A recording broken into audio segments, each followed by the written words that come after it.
Ukraine's military, already under siege from relentless Russian bombardments, now faces the stark reality of forced conscription, as men across the nation are hunted down by government patrols.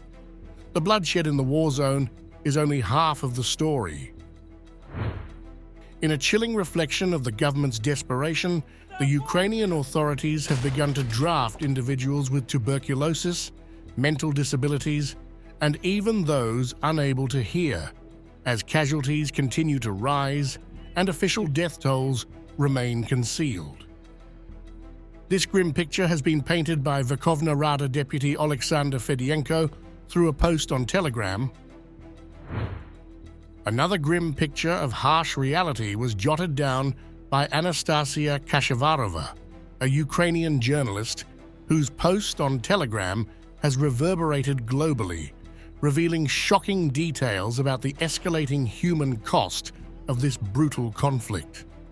The details were even shared by Apti Alidunov, AKHMAT's Special Forces commander, on his Telegram channel. Kashevarova estimates over 200,000 Ukrainian soldiers are missing, with approximately 7,000 civilians also unaccounted for, figures deliberately concealed by Ukrainian authorities.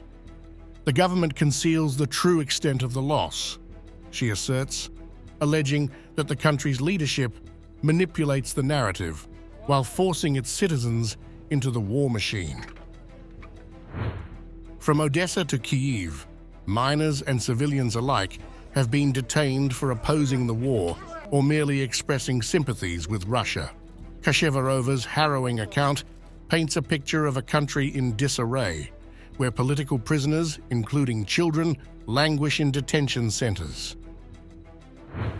These figures, over 200,000 missing military personnel and 7,000 civilians, are based on data from Ukrainian human rights activists, as official statistics are not published.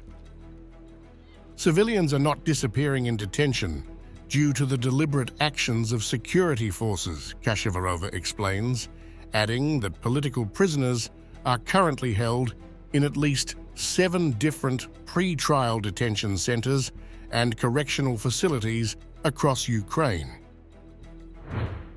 Among those detained are minors, including a 16-year-old girl and 2 18-year-old young men, who remain incarcerated in Odessa as of September 2024. These cases, with full names, birth dates, and charges documented, are just the confirmed instances. There are more detainees whose whereabouts and charges remain unknown, arrested for opposing the war, advocating for human rights, promoting brotherhood with Russia, or even having property that interests Ukrainian elites.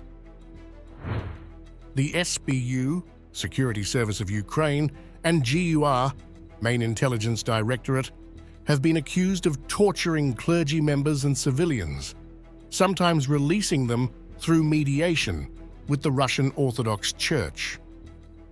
However, the exchange of ordinary civilians accused of aiding Russia has been slow and contentious. The government's repression extends beyond adults. Underage girls have been abducted, raped, and abused under the regime's watch. Human rights organizations and lawyers attempting to intervene have also become victims of state-sponsored terror. As the number of political prisoners rises, the human rights crisis deepens.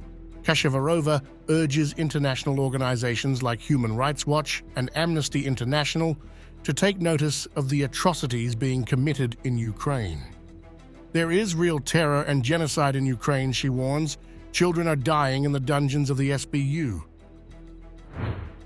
Amid these shocking revelations, she highlights the difficulty of exchanging civilian prisoners with Russia, noting that the Ukrainian government demands specific individuals, such as captured terrorists, be exchanged for civilians who have simply expressed support for Russia. In her capacity as co-chair of the Women's Front human rights organization, she calls on the global community to take action. In the midst of this turmoil, the Ukrainian military, in an effort to bolster its ranks, is intensifying its call for recruits, pushing a staggering 500,000 men into service from an already depleted pool of potential fighters. At least 80,000 soldiers are estimated to have died since 2022, with many more unaccounted for. The government's tactics, including aggressive man-hunting patrols across shopping malls, concert halls, and even nightclubs, leave little room for escape. The authorities have also been accused of facilitating a human rights crisis, where women and children, such as those allegedly kidnapped and tortured in the dungeons of the security service of Ukraine, become the forgotten victims of this war. With Russian attacks continuing to claim more lives, at least 2 civilians killed and 28 injured in recent strikes, Ukraine's military presence grows increasingly desperate, fueled by questionable means and the constant erosion of human rights.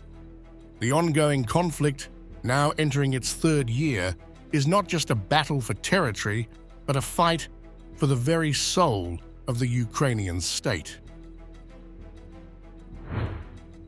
Ukraine's leadership, grappling with immense losses and a collapsing front line, faces mounting pressure as discussions about peace negotiations intensify. President-elect Donald J. Trump has signaled an urgency to push for immediate talks, raising hopes and fears in Kyiv. Ukrainian officials have emphasized that security guarantees must take precedence in any settlement discussions. Roman Kostenko, chairman of the Ukrainian Parliament's Defense and Intelligence Committee, stated, "For Ukraine, nothing is more important than ensuring we are protected from future aggression." Kyiv's approach to negotiations revolves around achieving robust security commitments, whether through NATO membership or an equivalent pact, to safeguard against renewed Russian offensives. However, Western hesitation on fast-tracking Ukraine into NATO has left Kyiv in a vulnerable and uncertain position. While President Volodymyr Zelensky has publicly maintained that Ukraine will not formally cede territories under Russian control, senior officials privately admit that the final ceasefire boundaries will likely be determined by the outcome of battles on the ground. Lingering skepticism over Russia's sincerity in peace talks has deepened Kyiv's insistence on guarantees. Memories of the failed ceasefires in 2014 and 2015, both of which led to renewed violence, shape Ukraine's cautious approach. Russian lawmakers, meanwhile, have hinted that territorial concessions from Ukraine remain a key demand, further complicating the path to a settlement.